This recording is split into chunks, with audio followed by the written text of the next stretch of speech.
welcome to another episode of Ran Out of Talent. I'm your host, Joe Zer Jr. With me is my co-host, Zach Donathan. How's it going tonight, Zach? Uh, Pretty good. We did some rearranging of the house. We got um some stuff moved around for my daughter so she can use some of her toys. Awesome. Yeah, that's one of those things that you we've rearranged about a half dozen times since we've lived in this house since 2009. Things change and you rearrange and stuff is messed up for a while. Um, hey, I got a new laptop, so my camera's less glitchy. But now I need more lights. And you see, I got my call it the vintage championship display. I got a couple of the Reedy power drink cans and a picture of me and my mod co-host David Orner right there checking out Shoes Blackfoot. Nice. So yeah, yeah, we added a little bit to this. Um, so yeah, I'm super excited for the next one actually. We're gonna leave this up for a little bit.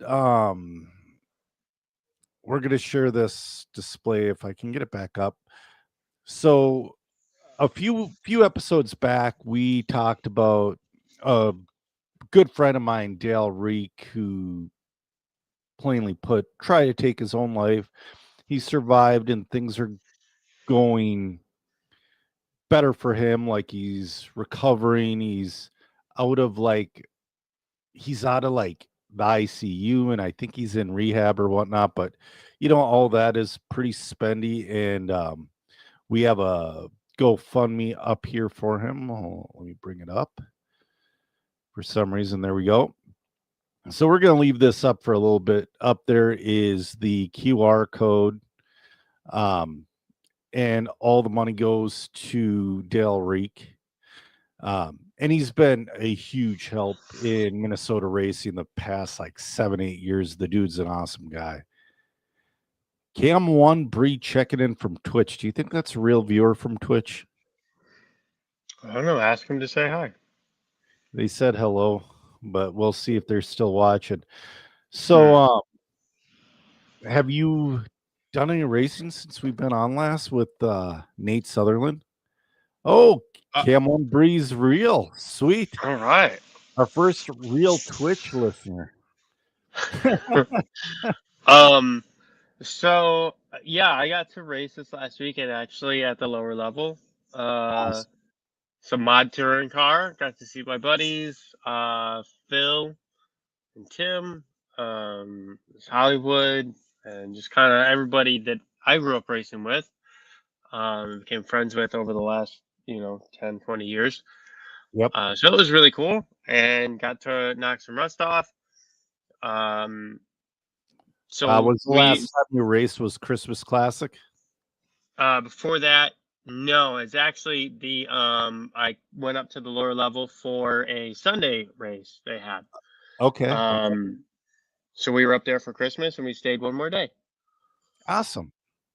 Awesome. Awesome. So yeah, something cool actually about that is Phil and Tim, my good buddies, are switching. So for the last 3 years, we've all been on different platforms, maybe Oh, more than that, and it's kind of rough.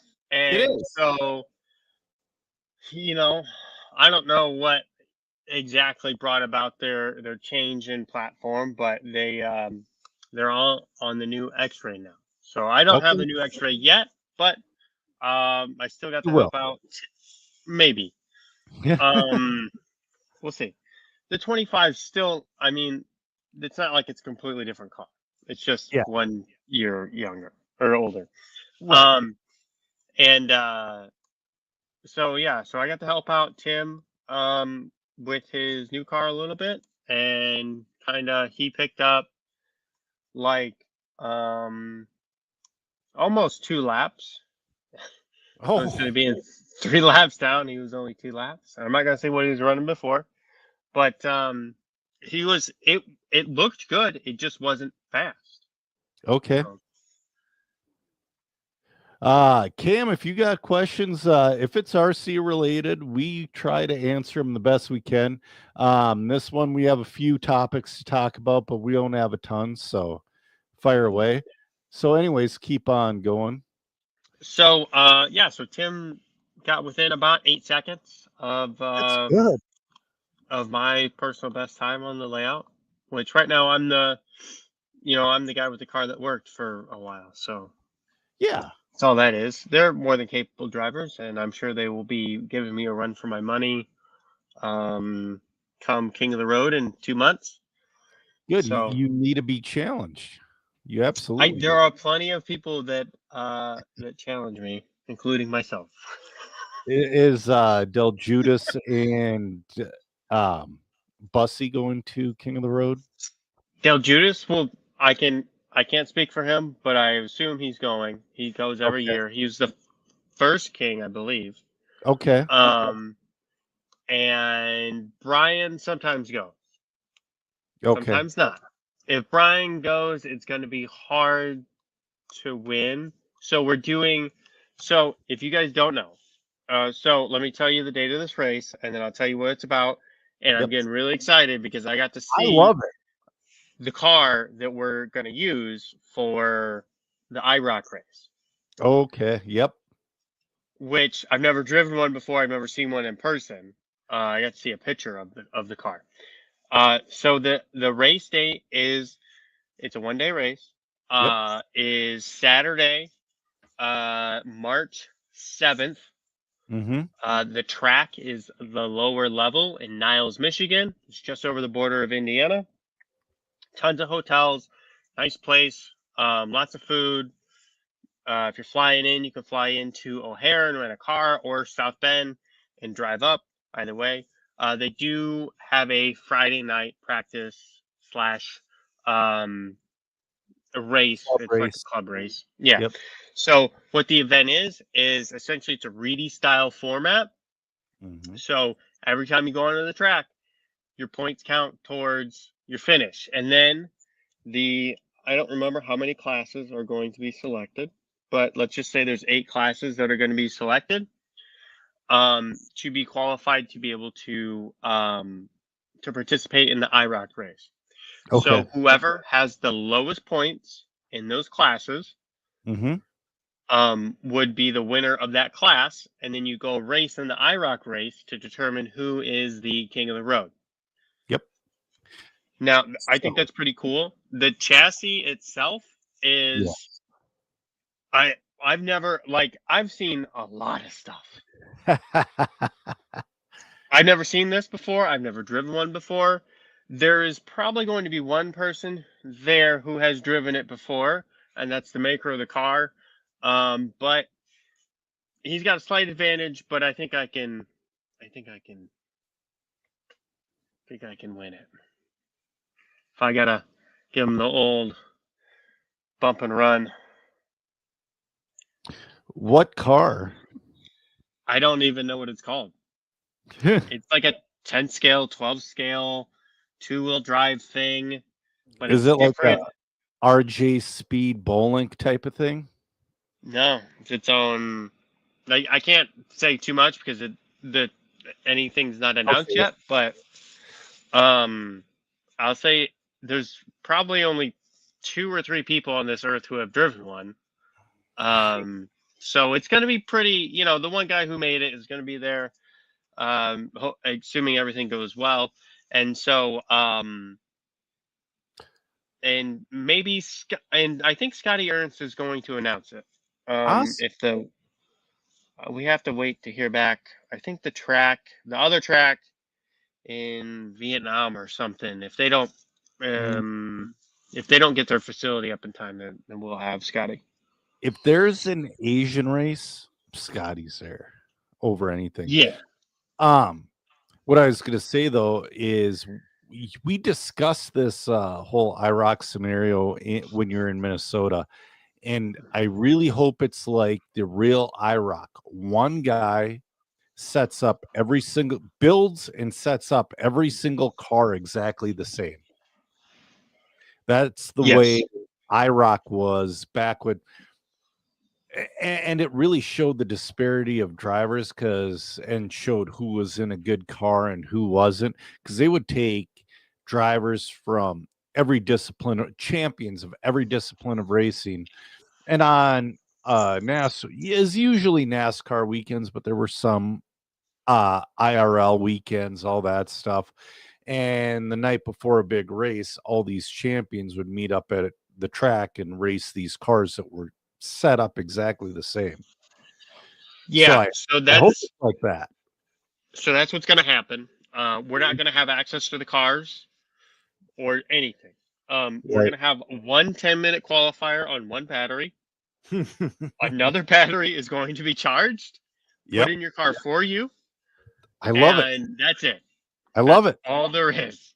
I love it. don't know the radio situation. I don't know if we need to put a receiver in there and use our own radio, or if we're going to be given a radio. I didn't ask that. I didn't think about it, but I would like this.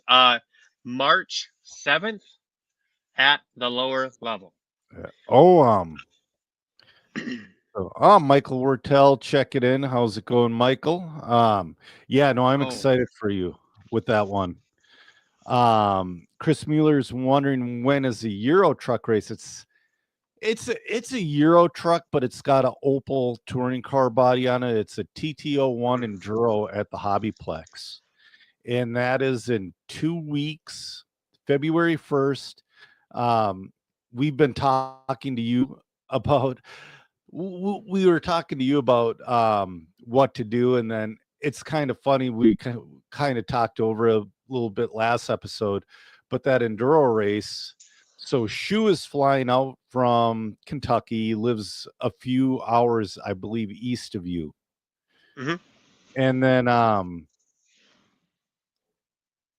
Brandon Wynn is coming from Des Moines, Iowa. He's a fast Midwest driver, and he's usually a fifth scale guy these days, but he's still really quick. And then you have myself, and it was just going to be us three. And we were talking at dinner one night, and you were there, and then you were giving all these tips and tricks, and Shu and I are taking notes. And then Matt's like, well, you also got to do this and this and this. And Matt goes, hold on. And he books a flight, and Matt Olson's going to be our fourth person on our team. I think that's awesome. That's not my next race. So my next race is next Saturday at Southern Minnesota Raceway in Blooming Prairie, a little bit of carpet off-road. Dude, I'm so excited. Speaking of Michael, I'm excited to get a B7.1. We'll talk about that in a second, though. Matt Kronig checking in. Jeff Choban checking in. Yeah, man. I'm excited for. I'm pretty not booked every weekend, but I'm pretty booked up through April. Because so I have the next two races I told you about. Then the weekend of February 22nd is the Iowa Championships at Island Speedway. You're not going to be there, but you're sponsoring the event. I'm super excited to try their new carpet. It looks awesome. And again, they did the no sauce allowed rule, and a few pros have went there and tested, and they're like, it's phenomenal. You don't need sauce. It's a lot like Dollar. I don't know, people have been cheating at Dollar, but we won't talk about that. Yeah, no, it's Leah Lance is saying Island Speedway carpet is amazing. And then March, I'm going to try to make the hoodie race at Island. And then April, I'm going to be working with Mod for the ProTech Spring Championships in Omaha, Nebraska. So I'm going to the Hobbyplex twice in a couple months, and I'm going to Island twice in a couple months. All right, yeah, Shuey says it's awesome as well. I bet. I mean, those guys know what they're doing there at Island. So, yeah, man, lots of good racing coming up. But out of the list of topics, should we just go in order because Sure. so what's new at DRC? Do you have anything new this week? Because I know there's always a lot going behind the scenes. So that's still the case, and I still don't have anything tangible to share. I'm trying to I get will. you a slip. I know, but that's okay. I have something interesting to talk about. Okay. So the first thing is we added a clearance section to the website. What's in the clearance section is some of our products that we've tried and have failed. Um, some of the products that we've had for a long time that used to sell and don't sell anymore, like example, are micro USB cables. Yep. The industry for a while was pretty hot in micro USBs, so we brought them in, and then they were 10-ish years behind the rest of the world, and then finally caught up and went to Type C, and now they're not so hot. So if you have something with the micro USB, like my daughter's sound machine, Yep. it's a great gift. They're inexpensive, just things like that. So that's kind of what I can share on the front side. On the back side, we actually have some exciting things. Well, some new things we implemented this year, specifically with the team. Okay. So this year, I'm sure that there are some disgruntled team members out there that have probably brought it up somewhere, that we have gotten rid of. Wait, am I still on the team? Just kidding. Yeah. So it should be right there at the top, Joe. Clearance. Yep. Second one in. Oh, sorry. yeah. So keep So going. just some odds and ends, but yeah. So the people that we kept on the team were the people that were following their obligations per the contract we had last year. And they got invited back. They promoted the product. They got some referrals throughout the year. They made sure their cars had stickers on them. They tagged us in social media posts, and they were generally enthusiastic to be on the team. Yes. Like nothing crazy, there's like the things we require to be on the team aren't like anything crazy. No. And so this year, we invited those, I want to say 12 members back, and we have 2 pros. Okay. So the only difference between the 2 is that the pros aren't responsible for any referral sales. Yep. So generally in the past, they have generated some interest and are exceptionally good drivers. They probably get paid to race. I assume that's their case. Now everybody else is responsible for getting some kind of referrals in for sales, and how we track referrals is either by the coupon code. You can put in how did you hear about us, and put Joe Zaire Jr. or Ran Out of Talent, whatever, however you heard about us. And and so those are kind of our easy ways to do that.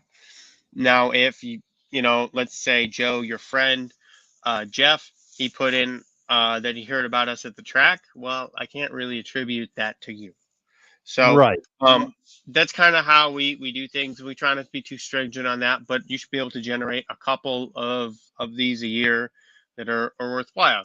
And so we did away with the whole previous tier structures of how we had things. So before, based on your abilities and let's say your extracurricular activities, like a podcast, or a business, we would determine your discount at the company. So we did away with that whole thing, and everybody gets treated the same that's on the regular team. So everyone got a $500 budget that they could spend on whatever they wanted. If you want a charger, cool, no problem. You want some charge leads and pit accessories and some other stuff, great. That's what I'm going for. I love it. That's fine too. But it's, you can use it however you want. Like, if you already have a charger, there's no reason to get a new charger. Mm-hmm. So, and $500, you'll be able to cover everything within reason. And then if you happen to say spend over $500, then what happens is we count your referrals up to that point, and then we add that to your budget. So if you have $100 of referrals, and you message me and say, hey Zach, I would like some more screws for my truck, but Right. I ran out of budget. I'll say, well, let me see what what we have here, and then we'll go from there. Yeah. So, Ooh, Fritz checking in from Taiwan. Sorry. I was No. gonna say on a side note, dude, those JSM screws, awesome. They They're really are. nice. Those are the nicest. Very I mean, I've had most titanium screws that are available on the market. Yep.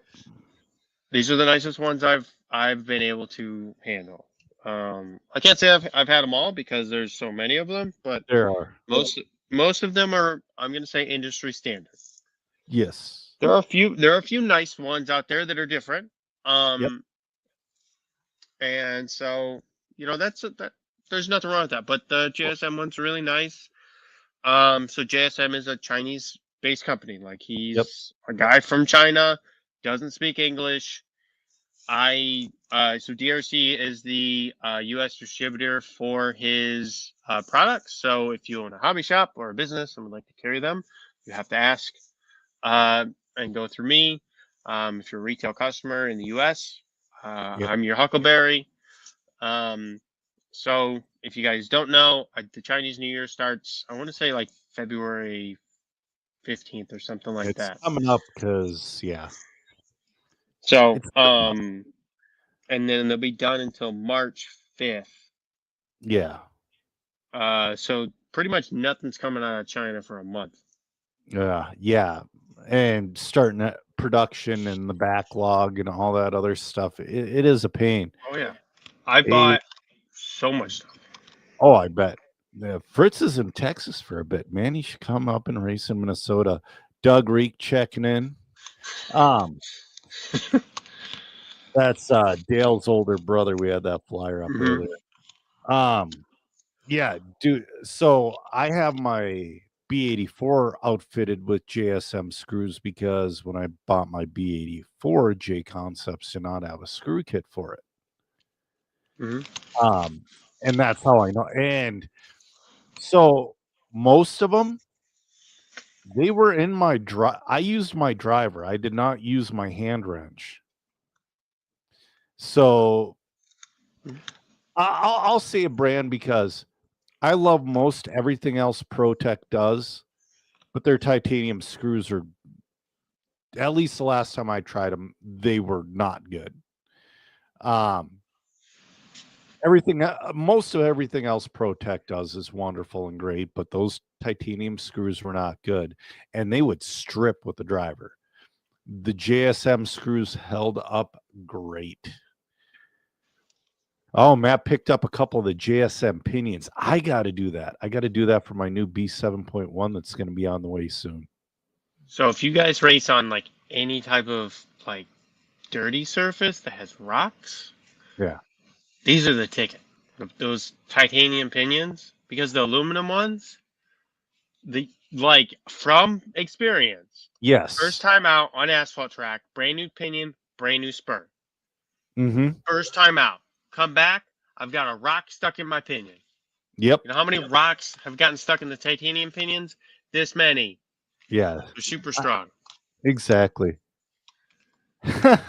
Landon checking in. He's like a 20-year-old kid from northern Minnesota. I was giving him crap today saying he's 53 years old. Except he's like, well, I don't race fifth scale yet, so I'm not that old. It's like, dang. Does he race dirt oval? Yep.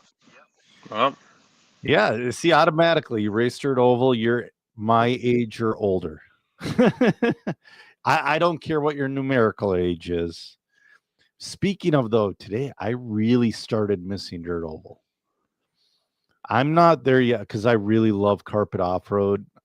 And where everything's going, and I know I cannot do both. I can't. Um, it's one or the other, and for the foreseeable future, it's off road, especially with the vintage stuff. You know, this was on the topic list, but my T2 is really coming along really good.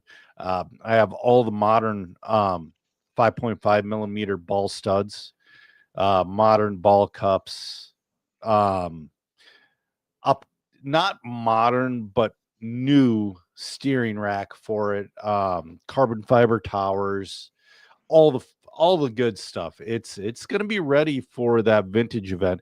It might be ready for another vintage event that hasn't been announced yet. Dude, what so okay, you buy a car that's 20 some years old, 30 years 30 old, some years. Yeah. right? Older than me. Yeah. And instead of racing that car, Yep. you put stuff from today on that car to make that car suck less. The only thing really modern, because I'm even keeping the universals and the old school bearing front and all that stuff. The only thing modern, I'm electronics, but in the rolling chassis, super modern stuff I'm doing is the shocks. Other than that, it's from the time period or it's reproduction from the time period.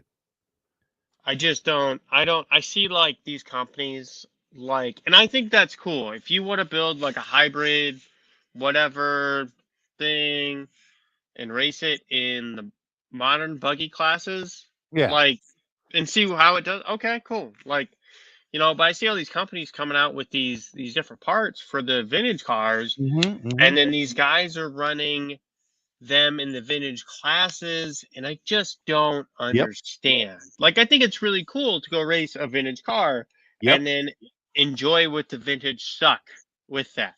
But now you're trying to take this thing that sucked, or relatively, Yep. Yep. and make it not suck with all these modern parts instead of racing the thing that just doesn't suck to begin with. So there's a lot of gray area there. Like I said, my truck, the only modern thing I'm putting on it is the shocks. Other than that, it's reproduction or of like the dust cover. I had to buy a dust cover from back then that was a Lexan one for $35. Because is my only option, and I wasn't going to spend $60 on an RPM one. But like I said though, like the steering rack, that even though it's new, it's a reproduction from back in the day. It's not like some fancy new setup. Um, the shock towers are team associated from back in the day, all that stuff. But now you do have some scenarios with a great example that JC10. Don't get me wrong, I love JC Racing products, not to be confused with J Concepts. They make really good, like their caster blocks and knuckles are molded very well, and they are one-to-one reproductions. It's not like they're reinventing the wheel there. But then now they come out with their own buggy, and it's vintage legal, and okay, but now this is where you're getting into that funny area. Because it's like, I get what you're saying, and that's an argument as old as time. Some people don't think there should be modern shocks on the vintage cars, and if that rule is made, I will follow that rule. I think maybe I think how, for me, what I like in the spirit of the class type thing, like when VTA first started type deal, Yeah. I think maybe turnbuckles, modern turnbuckles, Yep. because the old ones were like on the Well, new tracks, they just pop off. I was gonna say that's another modern thing I'm doing too is the new turnbuckles and ball cups because it's not a performance advantage at all. Right. It It's is more of a durability durability. running. Yeah. Yes. Bearings, good with Yep. bearings over bushings. I'm cool with My that. my truck has the stock bearings. I bought a bearing kit, but believe it or not, the stock bearings are still good. Hmm. I was really Okay. surprised. Obviously electronics because, like nobody wants to, like, even if you put some kind of brush something in there, I mean, it's just Yeah, it's hard. not, it sucks. And I like brushless is easy, and I think that's fine. Like I get it. It's kind of, that's one of those really convenient things that's nice Yep. to do, and I can get behind that. Yep. Maybe wheels and tires, like, Like I'm buying repop wheels from J Concepts, and then I'm gonna do but they are the old school. They're not hexes. They're the rear the pin front. pins. They're the Yeah. rear pin front bearing. Hmm. You know, I was looking at doing the hex, but I'm like, you know what? I got a really nice set of universals. I don't want to screw up. Right. So, So I mean, like, really, the shocks are the performance advantage. If you make if you replicate um an old part with modern yeah, like material, like I yep, can't be mad at you for that. Like that's yeah, the best you can do, yeah. But you know? what I wanted to pull up here was this car, and it's legal. They had I iterate it's legal. And don't get me wrong, I love the if we had a modern rear motor class, I would run this car because it's a beautiful machine. It looks nice.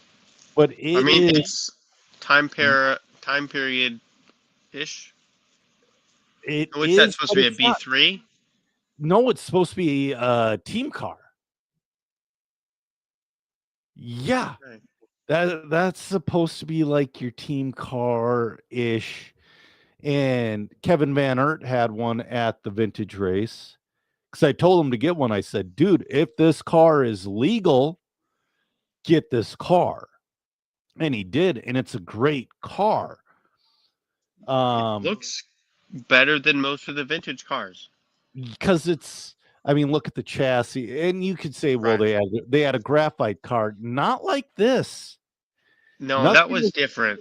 They at most they had a 3-hole shock tower, not a 4-hole. You know, this car is the best you can Yeah, I say mean, is artistic interpretation of a vintage car, but there's I can nothing good. see the geometry is almost modern. Yes, it's a modern rear motor car. And again, don't get me wrong, if it's legal and you can get this car, do so. But so what I'm doing and what this is are two way different things. My T2, Yeah. besides shocks, my T2 is a T2. I mean, I still think you should have to use old shocks. And if they make it a rule, I will. But you know, I thought I did that for the vintage Clash on my team car, and I used it for parking lot racing this summer, and it's fine, but it's not forgiving. You got to be perfect with it, and I'm not So, perfect. what do the viewers think? Would you like to see vintage cars kept in the spirit of vintage racing, or would you like vintage cars to become a hybrid of modern cars? Yep. And that's the thing too. And that's the thing as old as time. Yeah, Chris is saying my team car did not look good there. You know what? It would feel good for a lap or two, and then it would start getting snappy. Fritz is saying he's good with just running the modern cars. Fritz, I love the modern cars too. My truck is strictly for vintage races, not modern events. But that truck is going to be so good. It's going to be so good. Speaking of modern cars, should we get into the new Team Associated B7.1? Yes, please pull up the B6.5. It's not quite. So I know exactly what you mean. It's close. Yes. So Jeff's saying vintage should be 100% vintage other than electronics, bearings, hardware, and ball cup. I kind of agree. Yeah. Lee says hybrid moves with the times, tracks are unforgiving. I have something on the list that I want to talk about after this that about tracks. Fritz is saying sounds like a money pit for nostalgia. It is a money pit. You're not wrong, but all of RC car racing, guys, everything we do in RC is a money pit. I'm okay with a money pit that I can go have fun with. Okay? Yes. So one thing So they if you did, want to go take that and go bash it in the backyard, I'm cool with it. You want to go race it on the track?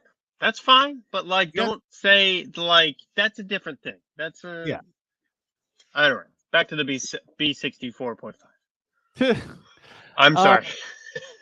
No, it's gonna be good, and I'm excited for it because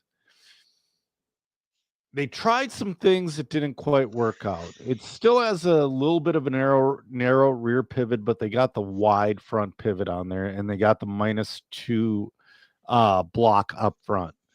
No, what do you mean -2 block? What are you explain to me here? Because I don't know what I'm looking at. The -2 ball stud block in the front, Oh, so okay. that changes your roll centers. Right. And there's a lot. Okay, rear shocks. Now this shows you the two biggest things on the Facebook post for Team Associated was the paint job. I'm not a fan of the paint job either, but who cares? You know, there's going to be 10 guys out there doing box art. Other than that, you're going to do your own thing. Then you have the upside down shocks. I was appalled at how many so-called racers that do not know that that's a thing. The rear shocks being upside down, it changes the weight distribution in the shock. Mm-hmm. And on a track like Island, where the jumps aren't super large and it's flat and all that, dude, you want upside down shocks. Well, that's where I think they're showing the carpet car here at FCC. A lot of the racers that I saw their cars, the shocks were upside down in the rear. Yeah. Fritz is saying what he doesn't like about the vintage racing classic cars. And one more point, it again spreads thin the already saturated classes to race, making each heat less and less full. You know, he's not 100% wrong, but like I said, my truck is for vintage events only. So another view of the car. These are the new, I believe, 78 millimeter rear arms. And again, upside down shock mount on there. You have a +1 C block. Yeah, it's the one thing I dislike, and I disliked it about the B7 is the sway bar mount. Is it captured on both sides? Yeah, it's it's captured on the outside only. Yeah, instead of the one in the middle. Yeah.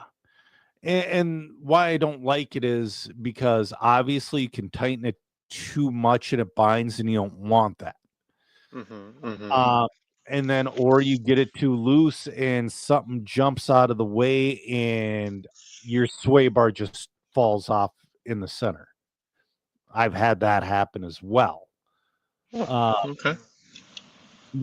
It's you can get it, and once you get it, it works fine. It's just not a set it and forget it type thing. Like I said, your -2 mm ball stud. I like that everything is molded on and printed on and lasered on now. Back Yes. when I was racing, back in my day, you just had to guess what stuff was and Or try like, to measure it the best you could. yep, exactly. And one thing I like the Team Associated does that they've been doing with all since the original B6 is they've been putting the part number of the shock tower on the shock tower, because that's something that they change with every revision is the shock tower. And you're like, which one do I got? Because eyeballing it, it's tough to tell the difference between one and the other. Yes. Just saying, it seems like there aren't a ton of new part numbers for the B7.1. He's saying it must be mostly taking the current hot setup and putting it in the box. I would say yes and no. What it's doing is it's fixing the mistake of the front pivot. You still got a little bit of a narrow rear pivot. It's not a wide like B6.4 rear pivot. It's still a little bit narrow. That's going to be one thing that needs to be changed, because so I don't know if we discussed this or not, but at the Clash, every Team Associated driver had something different on their B7. Every single B7 in the pits was different. From the team guys, some are running the wide front pivots. Some people are running wide front and rear. Some people were running the old transmission. There were a lot of things going on. And I think this is what they agreed would be best for the masses. I think that's most cars, though. But like Bryce Butterfield, he had a B7 with narrow pivots, and he kicked ass. Bryce can drive. Yeah, Bryce can. That's another. Bryce can fucking drive. So it comes with the option of 0 KPI. It comes with it. On the car there, it's the 3, but it comes with the option of 0, and that's where we're all gonna go. You know, they have this very lovely opportunity to make a nice fan mount that doesn't suck. Yeah. So And here we are yet again with a terrible fan mount. yeah, and it's blowing the wrong way. And the thing is, so with carpet, we run the battery more forward, and we're going to put the fan, we're going to double side tape it right in front of that motor. I think they could have had a nice molded piece right on the front there. Yep. And yes, it would have raised the center of gravity just this much. Yep. It would have also lowered your motor temp by a substantial amount. Right. And that's one thing that they did well with the Wheeler is the fan mount from the B74.2 to the B84. They put the fan mount on top. It used to be behind the motor. It's like, dude, that does nothing. Putting the fan directly behind the motor on that super solid end bell does nothing. Actually, with the before the 74.2, before the on top mount, I put the fan on this side, on the pinion side, because you're at least pushing air where air can be pushed. And it lowered the temperature about 25 degrees.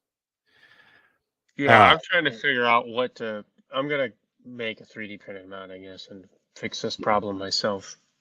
Cam's saying he knows it's just a 0.1, but he's not impressed. Well, that's the thing. They fixed the immediate problems with it. And yeah, there were I'll say this much. At least we can, toss the 5 gears in the garbage can too. I was Because this is tired. a 3-gear, right? Yes, I was tired of pretending that was good for stock. Yeah, you were really pretending. I really was until the 3 gear came out. I'm like, oh, thank God. Because I could see the 5 gear being good for like modified clay or something like that. Cam saying don't most all of those guys. I didn't have the wide front pivot on mine yet. I was literally just about to order the parts for the wide front pivot and the 0 KPI, and they came out with the new car. So I do not have to order it. Joey Fitzsimmons, old co-host, checking in. And that shows you that rear shock mount a little more. So they did a really good job with the rear shock mount. But yeah, dude, I do agree with you. They need to do something about the fan. They could have done it so easily. This was a running change with the B7 was they bolted this on the original B7. That was just like a clip on. And if you ever looked at Tim Sutherland broken parts pile, he would have like a dozen of those by the end of, oh, I'm going the wrong way. Dang computer. He'd have like a dozen of those in his pile at the end of the weekend. So yeah, yeah, the car looks good. You can tell that's a different rear tower. I bet the part numbers on the other side or that's a pre-production. It's your standard shocks. The bell cranks. Still I tried. plastic. It's always going to come with plastic, but you have the option of carbon or aluminum. I went with an aluminum rack this time. I tried the carbon rack last time and it's fine. It's just it's kind of always in your head like, am I missing something? Am I missing something? Because the aluminum, there's no flex, there's no funny business happening, all that. Joy's saying he should get into carpet next winter season. The oval stuff is fun, but I need a Friday night track. No, I agree. So yeah, that's your B7.1. Hey, Lee Bushaw checking in. I'm bummed. So Lee went and raced at Dollar Hobbies, but it was a couple weeks ago, and I had to take. I wanted to, and took Jackie around to do a whole bunch of schoolwork. We had to go to the Minneapolis Institute of Art, and we had to go to the St. Paul Catholic Cathedral, and it was something for art class. So how does that ball stem mount hold up? Very well. No, very well. Joe 3 has not broken one yet. Joe 3 has busted the hell out of a bunch of front shock towers because you can't see it in the background, but right there that this top brace really makes it strong. It does. So I mean it's an exciting update, and it's a good way to move forward. Now, is it enough? Time will tell. To me, it's 2 steps in the proper direction for sure. It's 2 steps in the proper direction. However, they needed to go 3 or 4 to, I don't know, get it to the top of the class. Well, I'll tell you also, I'll be excited to run this car again. A lot of times I will let my 2-wheel drive buggy sit and I will run my truck and my wheeler. Because it's like, do I really want to mess with this today? And do I want to add that level of Disappointment. Yes, because the Yeah. the B7, the original one, it wasn't horrible, but you were stuck in a box. And it was a step back from the B6.4. And I think Oh, that they fixed those issues. Please that's say good. it's a bummer. It's his mission to meet me in person. Oh, I'm sure you will. Oh, Joey's talking about mod sprint at Lucky last Sunday was a blast. He's saying 7.5 and he could still use more. That's good. Yeah, Lee's thinking about grabbing the new R1 wheel or two wheel, the new R1 two wheel. And what was awesome at the Clash, we got Mod got to do glamour shots of the car. Mm-hmm. So we're talking new cars. So let's talk about the R1. Let's look at the Mod's page because Sure. Mod got the. I mean, Shoe always does a phenomenal job on the glamour shots. One of the fun things we did, like at the 128 scale worlds, after the first round of qualifying, we grabbed every single car and did glamour, like when they went to post race, not tech, but the table, because you're not supposed to bring your car back to the pits. Mm-hmm. Mm-hmm. So after every single race, Shoe would do a glamour shot of every car there. And I'm like, holy crap. I'm working my way down. I got a new laptop. If you've noticed, my video's not as glitchy, but I'm still getting used to the whole mouse area. It's like way touchier. So anyway, sorry, go ahead. That's okay. So while you're doing that, I was gonna ask how much it was, and Lay says it's $460, which is pretty reasonable. Yeah. So I feel like that's a good price for the buggy. And then Lay, thinking of you, I have a sample T-shirt coming. So we'll have hope if the sample's good, we'll have some T-shirts. Soon. Landon said earlier that he was hoping that him running oval doesn't delay his charge leads. Oh man, that's funny. Okay, here we go. Man, the coverage you get with the mod, I mean, it's crazy. It was way down their page because they get so many freaking. That's one thing I love working with them. I've got to do this one. It says I'm sharing. Oh, I am sharing. There we go. Add to stage. So this is the car that Dominic Passion won the stock clash with.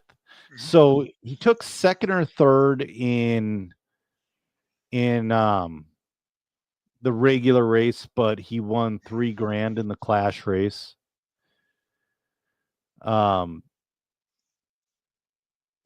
Anthony's saying that R1 buggy for the win, and Cam is saying, I don't know, the X-ray is all I need.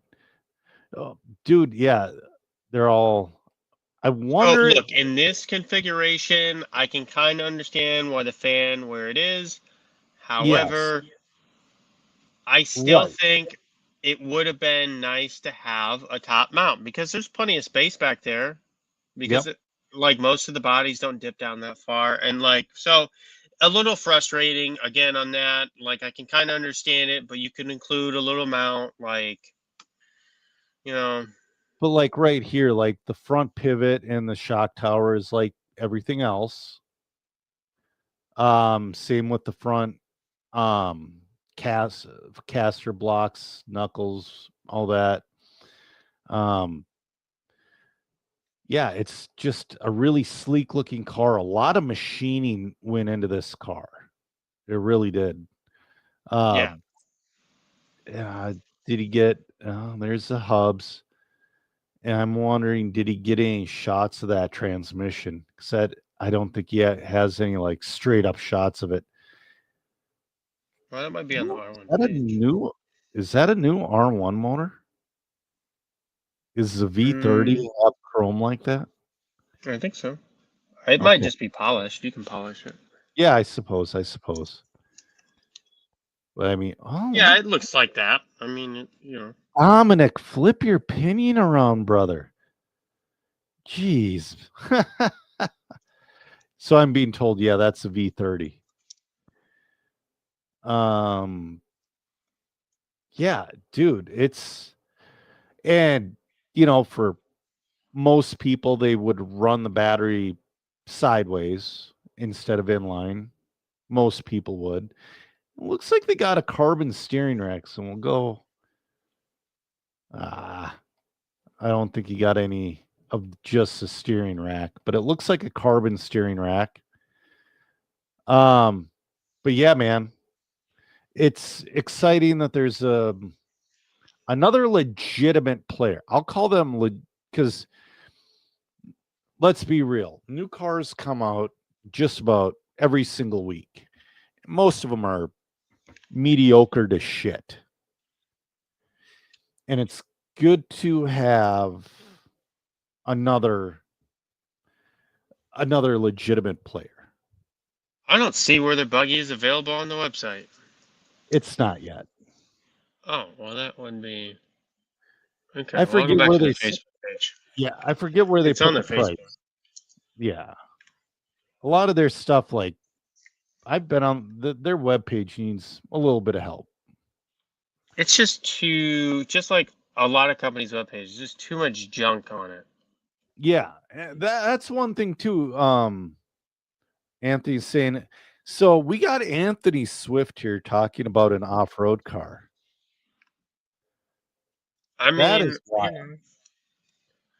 I mean, Anthony's had off-road cars in the past. I remember we had B5Ms together, and we tried getting those cars down to weight. Anthony got his down to weight, but he had to do ridiculous things to it. And then he had an X-Ray last year and got rid of it. But yeah. Yeah, Cam's saying Swifty is ready for off-road. I think he is. He's tired of running that Mod TC on those jumps. He wants a buggy. Yeah. Exactly. What else do we got here? Do we talk about Orca doing the trade-in deal? And we haven't yet. Well, Orca's doing a deal right now.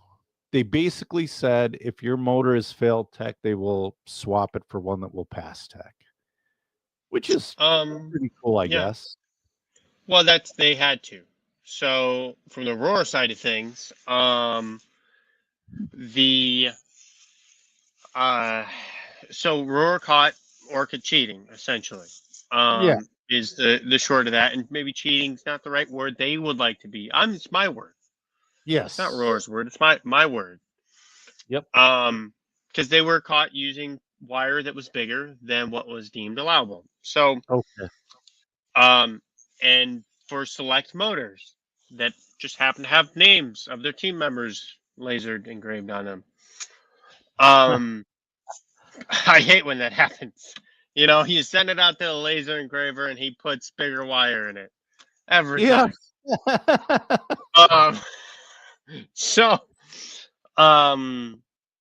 So Roar gave them a couple options, and one of the options was to replace all the motors that were deemed illegal. Yep. And so you have to go through the whole process with Orca, but you don't need a receipt or anything. You just need the legal motor. Hold on. Oh man. I hope that doesn't kick me. Okay, sorry. I was pulling up a track and there was background noise and I thought I had it muted and I did not. You're correct. I'm sorry. Jeff made a very valid point. It's for 21.5 only.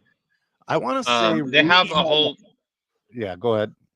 They have a whole part number thing on Roar's website. I'm sure on Orca's website. I posted it on the Roar Region 5 page. And it explains, to contact them if you have these part number motors. Yep. That are found illegal. So, yeah, I think that's great.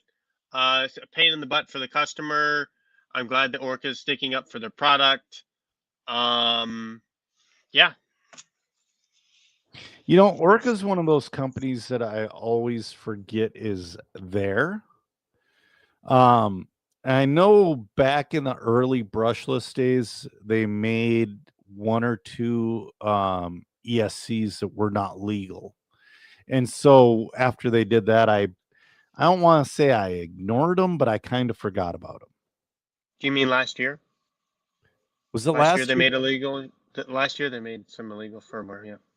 And that shows how much I pay attention because I'm talking like I think it 2000 was 24. 2009, and all the people, yeah, if you're not cheating, you ain't trying, all that other junk. It's like, dude, come on. No, I mean, there's like we can get in some gray area and like some stuff. But that's figuring out a better mousetrap within the rules. Mm-hmm. Okay, cool.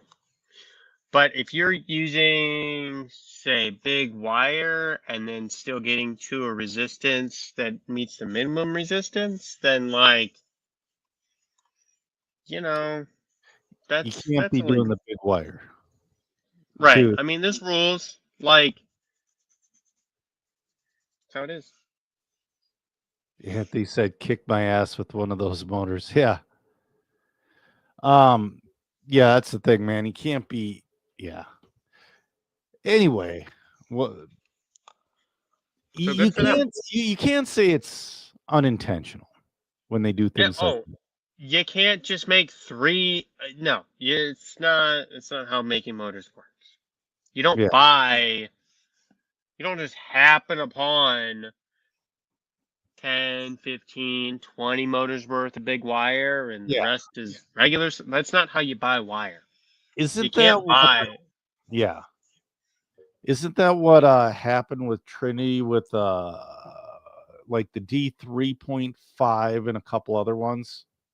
Yeah, so I think what actually happened with Trinity is that things weren't proper at Roar, Yep. and they saw that you could use a certain whatever wire and it was bigger on the one side than the other side, and so they Mhm. didn't and then so they opted for that bigger wire, and then Roar deemed it illegal even though it was technically legal within the rules, and just it fucking the whole thing.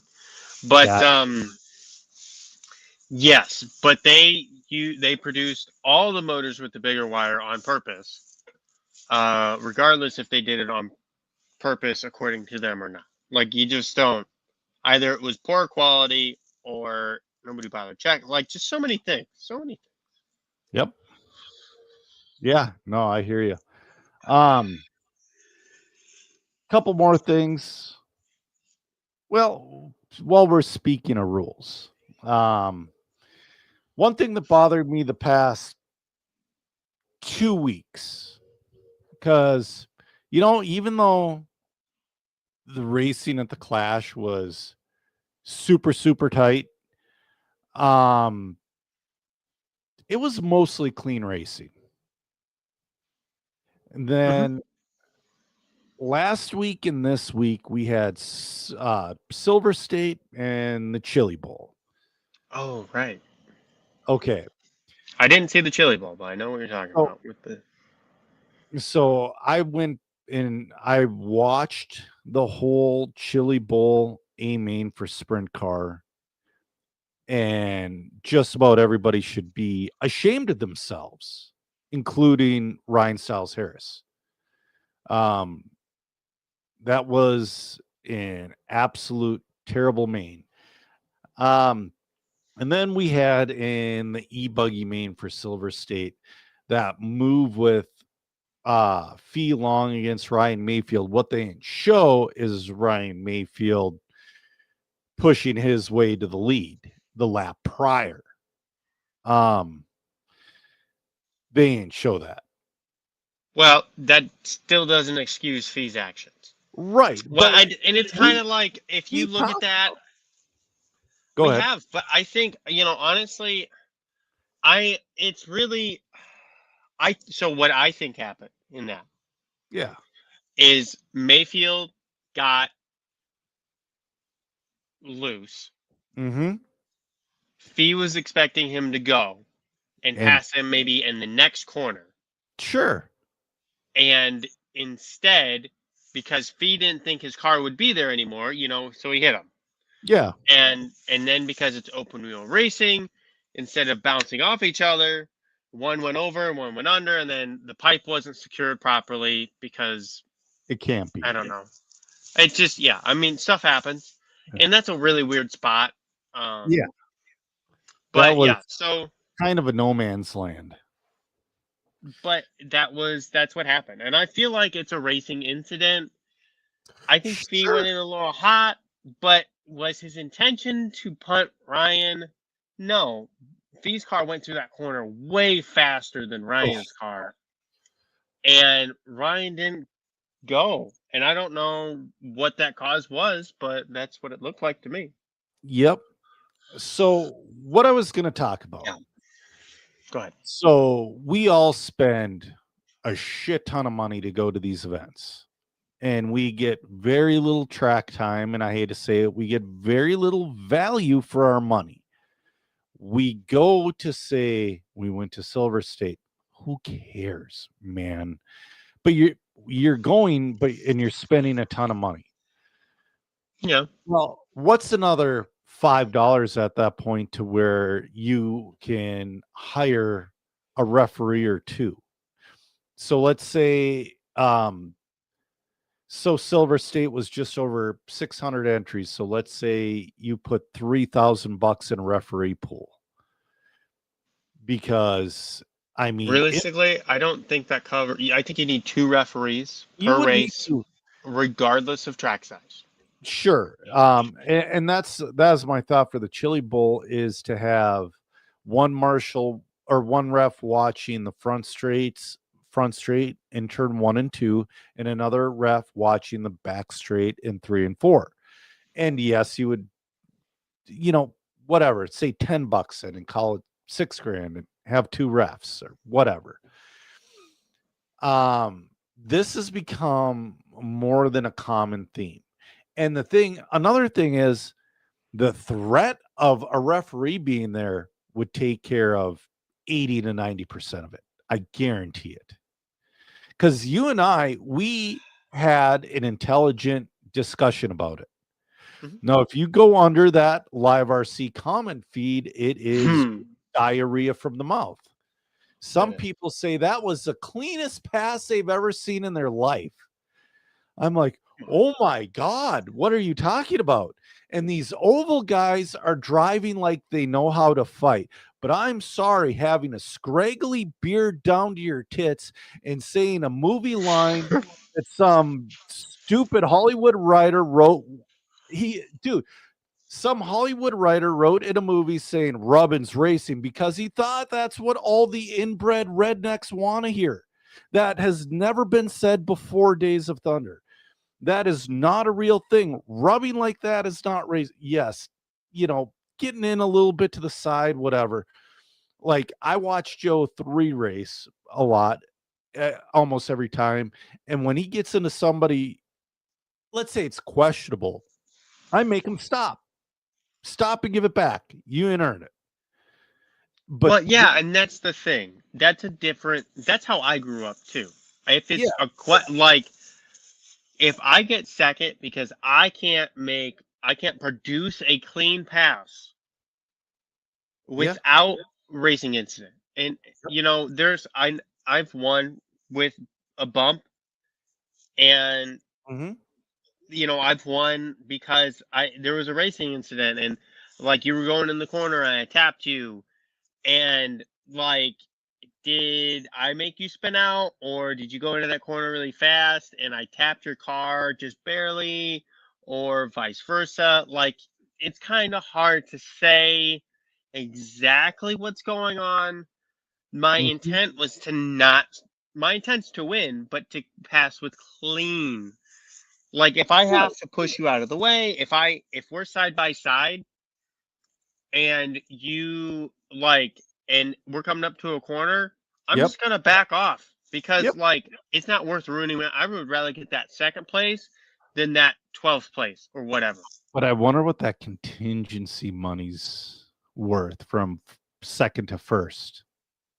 So now It's we're a lot. talking different. Now we're talking different things between the Chili Bowl to where, let's be honest, you might get a contingency from J Concepts, but there's nobody getting paid. There's no chassis sponsor. I bet there's quite a bit of contingency for that race. Maybe for that event. Though, Lee also makes a good point. He says, but if one of those referees makes a bad call, it's gonna be like, holy shit, then they're all gonna say we don't need refs or this or that or the other. It's and it would be a growing period for the United States because all over Europe and Asia and Australia and wherever, they have refs at their events. And yeah, you know what? I think there's gonna be like the first, we'll call them like 2 or 3 years of these events. There's probably gonna be some calls that aren't gonna be made right. But Right. I bet 90-95% of those calls Yeah. will be made right. And even if you don't agree with them, just like half the people in the comments agreed that it was a clean pass and half didn't, right? Kills me. Yeah. Okay. Yeah. But like you have to respect the decision of the referee. I'm Yep. making this decision based off of his wheels were pointed this way, his throttle was doing this, he clearly went into his corner too fast, he drove into the side of this person, his the guy he was passing closed the door and caused an incident. Like there's so many things. Yeah. But as a general statement, like there should be a lot of things to consider before making a track call. And in something like this, last lap type thing, like you can't do a stop and go. You can't give a position back. You can't do anything. You have to do it on the computer after the race is over. Mhm. And that is something that needs to be really, really, really looked at, because I know they tried half-assing having a ref at, I want to say it was DNC last year or the year before, but it was wrong. I think it was like one guy and he was on like one end of the track. I want to say it was Nick Watlet or Matt Olson, maybe. I can't remember exactly. Well, Roar has the race director, I think is the referee. Yep, the race director has nothing to do with announcing unless they are calling you over microphone with a penalty. Yeah, and and that's not a perfect system, but it's something. Right. And the thing is too, I don't call things unless they are extremely blatant. Okay? Because I used to try to ref and do this and that and the other.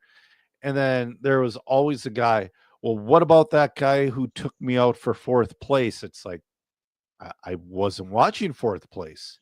I was watching the battle for the lead. My eyes cannot be in every scenario at one time. Right. But like also though with oval, Chili Bowl is a large track. Chili Bowl, it really won't work. But last year at the local track, I could see the entire track in the whole track was in my vision. And I remember specifically last year that there was a late model race that was so bad to where I threatened to DQ all 6 people in that race and give the win to the winner of the B main, or the person who took second place in the B main that didn't bump.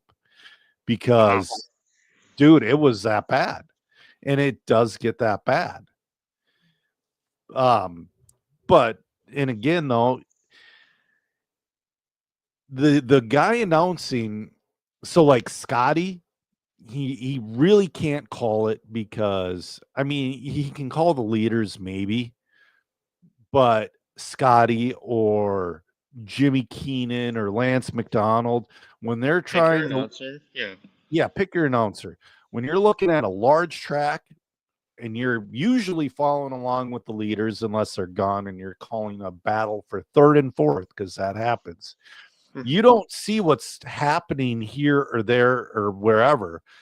You're looking at what you're looking at. And do you know how much stuff I've missed when I quick glance at the computer to see how much time is left? What's the gap between these two? All that other stuff.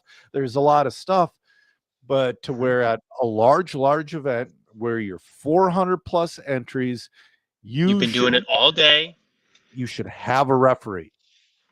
Yeah, I think any event over, well, I'll say 200 entries should have one ref.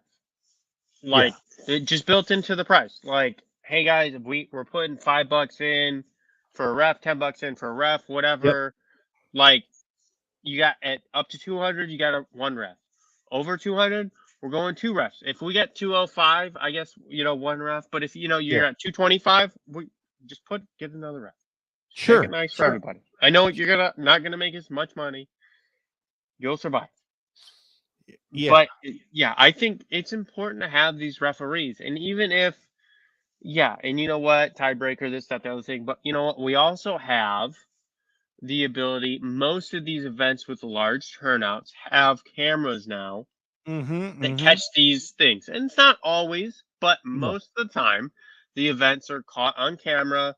Yes. We can review the footage, play it back. So even if, and it's happened, you can do this pretty quickly now. So if you're 2.5 minutes into a race, 30 seconds later, maybe you're announced to give the position back to, Zach Donathan, give the position back to Joe Zaire. That was not a clean pass. Sure. Okay, cool. If it happens, that takes a little bit to review the video. Everyone has to agree on a consensus, and then you have the judgment. Yep. Right. And, like I said at the start of this rant, having a ref there, just having the ref there will take care of 90% of this. I agree. Just having them there, because if I know a penalty is looming, if I go a little more aggressive, because like I said, I normally stop, wait, let the person by, but I won't even attempt the risky pass if there's a penalty. No, and unfortunately, some people are going to have to be made an example of for this to work, and they're going to lose some money over it. Sure. But you know what? You, as a professional racer, need to set an example. I don't think the people, I'll say maybe Formula One is the best at this. They're not perfect. Yep. But they are more or less respectful of each other, even when they're mad. They don't have fist fights. Nope. I don't think I've seen any. And overall, they don't wreck each other on purpose. Right. I know it happens, but few and far between. NASCAR? Yep. Holy cow. Fist fights, purpose wrecks, take any oval race. Yes. It's all like that. Well, there was a knockdown drag out at the Full Scale Chili Bowl this weekend. Well, and don't get me wrong, I watch those guys fight and I chuckle a little bit. It's like, you really think you're doing something, but they think they're proving a point to where, dude, you're slap boxing, you're not doing anything. But that's besides the point. NASCAR, that's where that rubbing is racing bullshit comes in. And to an extent, when you have closed wheels, yes, it can happen. It happens. Short course, great example. Yep. Those things are so big that you put it in there, and it happens. Yes. You can still hack somebody the same as open. Yep. Same as touring car or 12 scale or whatever that doesn't have open wheels. Yes. But it's a little different, and you do have some rubbing. and you do have maybe some more aggressive maneuvers because you don't have the open wheels, but it's not like most of them are not malintent. Right, right, and that's another thing. The fee deal was there was no ill will. He was just throwing his car in there, and it ended up looking the way it ended up. Yeah, I mean honestly, I just watched it like 3 more times. I think it's a racing incident Sure. because Fee didn't expect Ryan's car to be there. Yep. And when you're racing for the lead and you got 3 corners to go, like, you got to be right there. If you give him a foot, that's enough. You have to be right there to capitalize on it. Put your wheels in there, get in that position to push Ryan out to get that win. Right. But then that's another thing. If there was a referee there to make a call on it, one way or the other, then most of this conversation wouldn't be happening. No, And I think it just would still happen. well, I yeah, think because I think we would talk about the calls that got reversed sure, or sure, upheld um from these referees. I think we would right, still talk about it, but I think we would have some more insight in it. We would be more educated on it, and we would have probably a better understanding of the event because we would have maybe, if that happened, I would like to, after an hour, have the two people or how many ever people involved discuss it and right, see, like, just like this, and then you have a ref in the middle. I would love to see that. That yeah. would be entertaining. But now, so let's call Silver State a racing incident. The crap during the A main, during the sprint car chili bowl, that was just some of the worst racing I've ever seen. I have not And seen it. it's just a hack fest. It's like this is supposed to be the world championships for oval racing, and you made it look like all of you made it look like that. It was shameful. It really was. So No, yeah. I mean, so like so in that interview thing, you don't have to admit you're trying to take out the guy. Like that's No. not the point of it. Is it did Ryan Mayfield get uh lose a bunch of corner speed and not have the ability to take off out of the corner? Yes or no? Yeah. Yeah, Lee, I don't know if there's a video left of the sprint car A main. I think Live RC takes it down and you have to be an extra lap member to watch the sprint car or the A mains from prior weekends. Um, I watched it live. So yeah. Anyway, We, let's end on a little bit yeah. more of a positive note. What else we got, Joe? Got new track in your state. Well, not your state, but northern Indiana. You're in Kentucky, just across the border. Alex is saying it's Oh, on nice.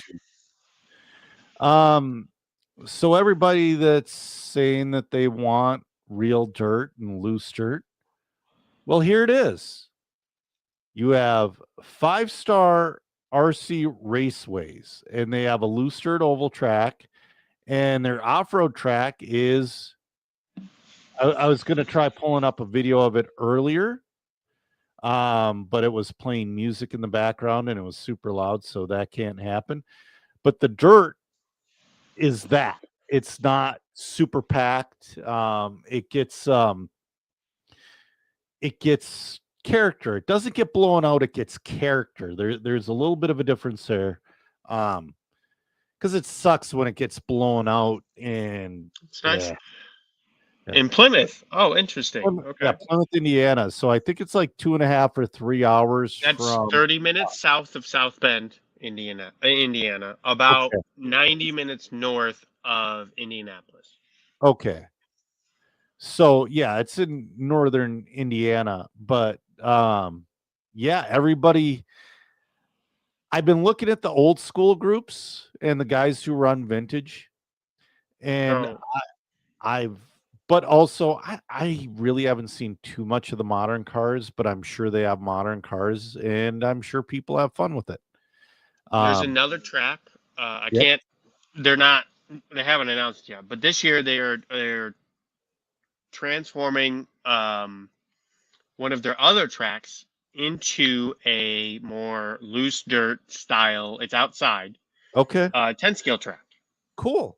And it seems like we're going in this direction, which I think that's great. I do too. Honestly. Tire wise, especially, dude, not just because you're still going to have a tire game, you're still going to have 15 different brand tires to choose from. But you know what? They're going to last a little bit. But you know what would fix that? Huh? Well, you can't really do it in off road, but you could just say, hey, we're gonna run reflex green. Yeah, you could say do whatever insert you want, so you don't have a chance to cheat. You could do closed inserts and punched or open cell, whatever. Open cell is a way easier tire to drive, but you're losing tenths per lap. But for some people that it might be what they need. But I don't hate that. I say have 2 expert classes to where the tires are open, like your expert 2-wheel, expert 4-wheel. But other than that, everything else is a spec tire. The spec tire at Dollar Hobby in the toy box for 21.5 2-wheel buggy has worked so awesome. Alex is saying if Mars studs were one and done most of the time. Well, yeah, Alex, those were pretty brutal. I'm thinking of this scenario here to where you put on a set of double D's, you're going to be good for a bit. Double D's and maybe rips in the front, or sprinters. You're going to be in good shape for a while. You just choose. I mean, and you could even do like a couple of tires, like one from each manufacturer, and Yeah. you're like, all right, we're gonna have whatever from Rossby, we're gonna have whatever from J Concepts, Hot Race, Matrix. Yep. And to And me, then the Chili Bowl is an example. That's what they do. Every class has a different brand. yeah, and that's how spec tire is fair for all the manufacturers. And I understand, like, and I agree with Nicola's argument, but we're not racing at a world's level here. This is a club race. Like Yeah. when we had our club, or it's a club race, but it was we didn't have a club, but our Yeah. track when before we spec the tire officially, we had a gentleman's agreement because we started one running tires. And it got ridiculous, and nobody from out of town would come to race anymore. Yep. Dude, and that's the thing that kills you is I know we're never going to get back to this, but so I used to race on a track very similar to that in the summertime, that 5-star raceway. It had 2 names, as Mini Golf and Hobby, then it turned into Fun City. Our tires were extremely hard and we were way underpowered compared to what we are now. But I would go through 2 sets on my modified buggy a summer. But that was before the modern soft compounds, and we were going really slow in comparison. Valley, no, Valley wasn't my home. Valley Hobbies, that was one of the first tracks I've ever been on the outside where it's actually blue grooved. The inside was like super wet, if I remember right. Man, that was so long ago. It's hard to remember. But anyways, I mean, we're not calling for a number of tires that you can run or not run, but the tire should last like a club day or 2 without issue, and that means you have to go to a blue instead of a green. Yep. And just like everyone's going to go a little bit slower, and things are going to be really chill. You'll be able to grow your class and build it up. 2 race days on a set of tires would make me so happy. That's not like an outrageous thing to think. No, but it is with how things are now.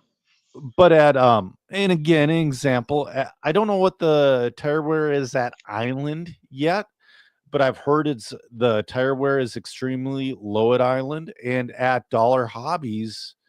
I haven't been to the toy box since they switched to Dollar Hobbies carpet, but I would assume it's similar.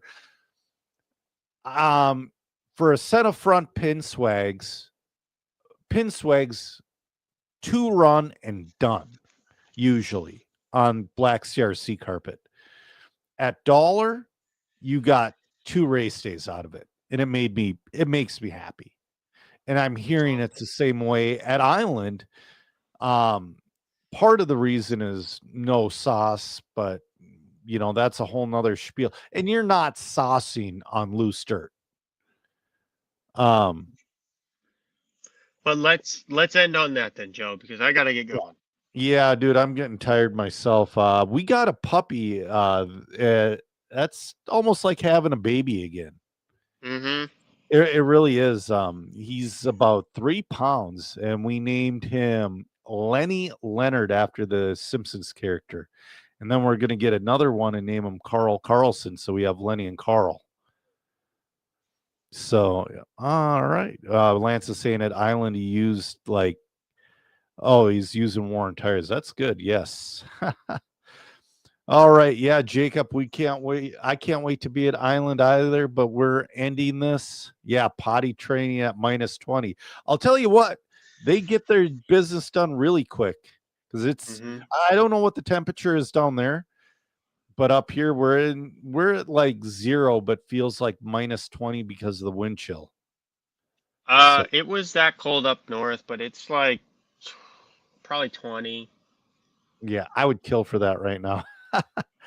So anyways, I'm Joe Zer Jr. and with me is Zach Donathan, and we have ran out of talent. Have a good night, guys.